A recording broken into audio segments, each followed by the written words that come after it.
yang terutang PPN adalah apabila nasabah mengalami gagal bayar ya, kemudian kreditur mengambil alih agunan itu kemudian untuk dijual kepada pembeli agunan. Nah, itulah saat di mana kita harus mengenakan PPN ya.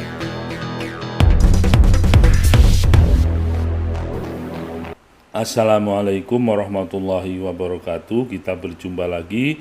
Kita masih bicara tentang pajak, dan pada kesempatan kali ini kita akan membahas tentang Peraturan Menteri Keuangan Nomor 41 Tahun 2023 yang mengatur tentang PPN atas penyerahan agunan yang diambil alih oleh kreditur kepada pembeli agunan.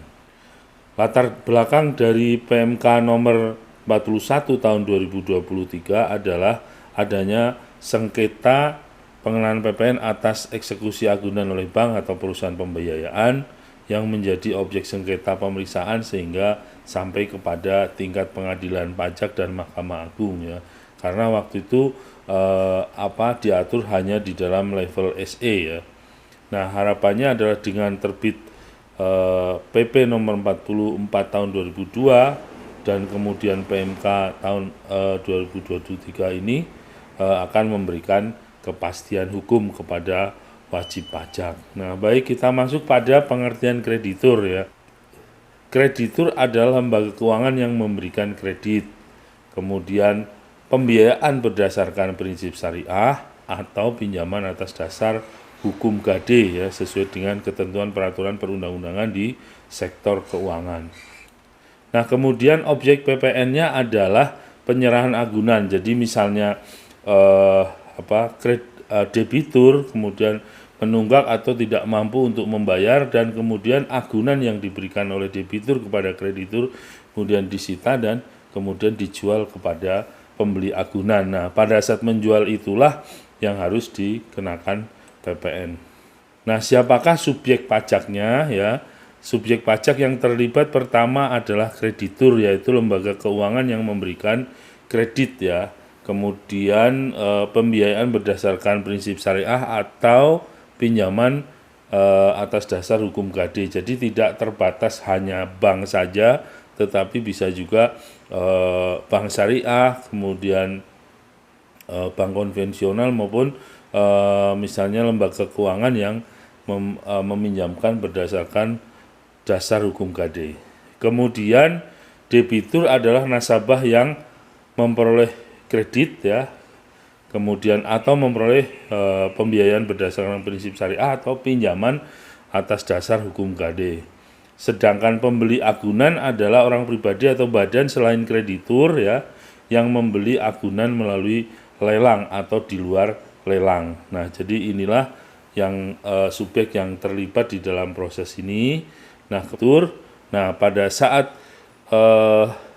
kemudian kreditur mengambil alih agunan itu kemudian untuk dijual kepada pembeli agunan, nah itulah saat di mana kita harus mengenakan PPN ya. Jadi PPN dikenakan di ujungnya ya, bukan di awal pada saat debitur menyerahkan kepada agunan, karena pada saat debitur menyerahkan agunan kepada kreditur belum dianggap sebagai penyerahan yang harus terutang PPN.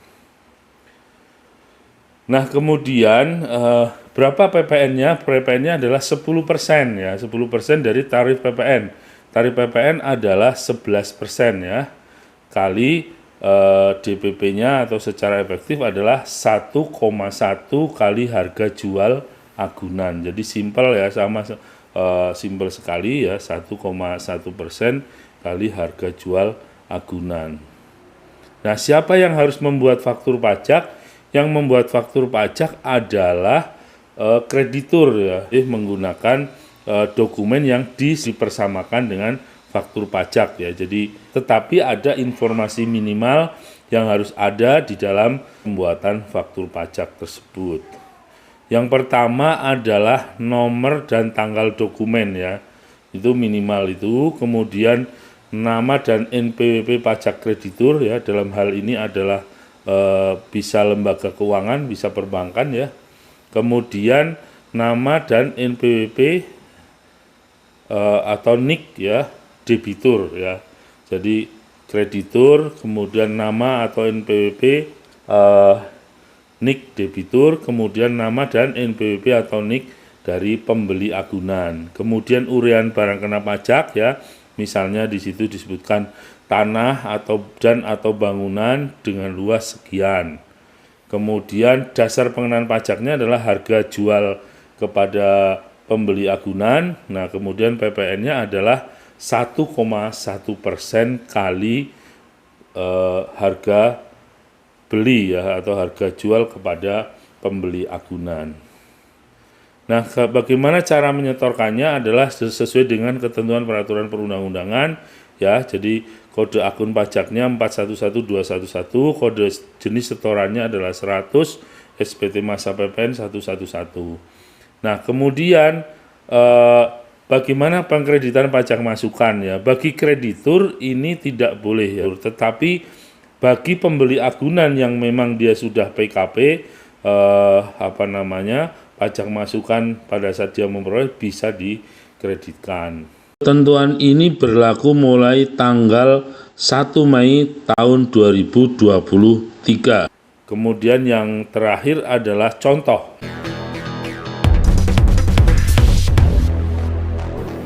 Ya, jadi contoh misalnya Bank A memberikan kredit kepada Tuan Oscar dengan agunan tanah dan bangunan beralamat di Jalan Arwana nomor 35 Kota Solo.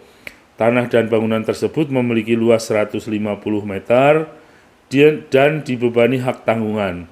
Tuan Oscar dinyatakan mohon prestasi oleh bank sehingga pada tanggal 1 Juli 2023 agunan berhasil dijual kepada Tuan Adi ya, dan diterima pembayaran dengan harga jual sebesar 1 miliar rupiah. Nah, ini pertama adalah Tuan Oscar sebagai debitur ya. Kemudian agunannya berupa tanah dan atau bangunan ya, diambil alih oleh Bank A ya. Kemudian agunan tersebut diserahkan kepada pembeli dengan harga jual sebesar 1 miliar ya, tanggal 1 Juli ya. Jadi 1 Juli 2023 agunan itu berhasil dijual kepada Tuan Adi.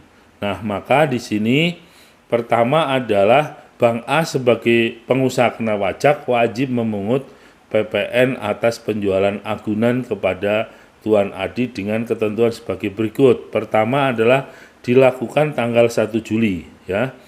Kemudian yang dipungut adalah sebesar 1,1% kali 1 miliar atau sama dengan 11 juta. Kemudian faktur pajak harus dibuat dengan memuat minimal nomor dan tanggal dokumen ya. Kemudian nama dan NPWP berarti Bank A. Kemudian nama dan NPWP atau NIK Tuan Oscar sebagai debitur, dan kemudian nama atau NIK Tuan Adi sebagai pembeli agunan. Uraiannya adalah tanah dan bangunan dengan alamat Jalan Arwana nomor 35 Kota Solo dengan luas 150 meter persegi. Dasar pengenaannya adalah 1 miliar, jumlah PPN yang dipungut adalah 11 juta. Nah, bagaimana cara pelaporan dan penyetoran bagi Bank A? Ya, Bank A sebagai pengusaha kena pajak wajib memungut PPN atas penjualan agunan kepada Tuan Adi dengan ketentuan sebagai berikut. Menyetorkan PPN yang dipungut paling lambat akhir bulan berikutnya ya.